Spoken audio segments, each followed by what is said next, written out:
అందరికీ నమస్కారం. మన కథలో ఛానల్కి స్వాగతం. ఒక చిన్న గ్రామంలో ఒక కుక్క ఉండేది. ఆ కుక్క ఆకలితో తిరుగుతూ ఉంది. అది చాలాసేపు ఆహారం కోసం వెతకసాగింది. చివరకు దానికి ఒక పెద్ద మాంసం ముక్క దొరికింది. అయ్యో, ఎంత మంచి వాసన అని ఆనందంగా అనుకుంది. మాంసం ముక్కను నోట్లో పట్టుకొని దాన్ని ఎవ్వరికీ ఇవ్వకుండా నెమ్మదిగా ఇంటి వైపు నడిచింది. మధ్యలో ఒక చిన్న వంతెన వచ్చింది. ఆ వంతెన కింద స్వచ్ఛమైన నీరు ప్రవహిస్తుంది. కుక్క వంతెనపై నిలబడి నీటిలో చూసింది. అప్పుడు నీటిలో తనకి ఇంకొక కుక్క కనిపించింది.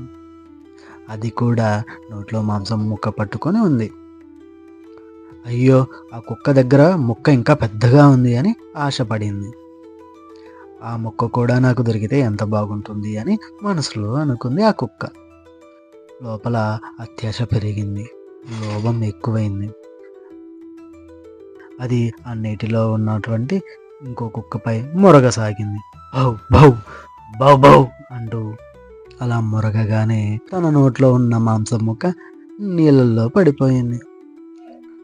నీటిలో అలలు ఏర్పడ్డాయి. ప్రతిబింబం మాయమైంది. అప్పుడు కుక్కకు అర్థమైంది అది ఇంకో కుక్క కాదు, తన యొక్క నీడయే అని. కుక్క నిరాశగా నిలబడి తన తప్పును గుర్తించింది. నాకున్నది సరిపోతే బాగుండేదని బాధపడింది. కానీ అప్పటికే ఆలస్యమైంది.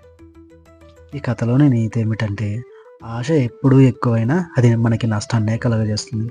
లోభం వల్ల ఉన్నది కోల్పోతాం. కాబట్టి ఉన్నదానితో సర్దుకోవటం నేర్చుకోవాలి. అత్యాశకి పోకూడదు.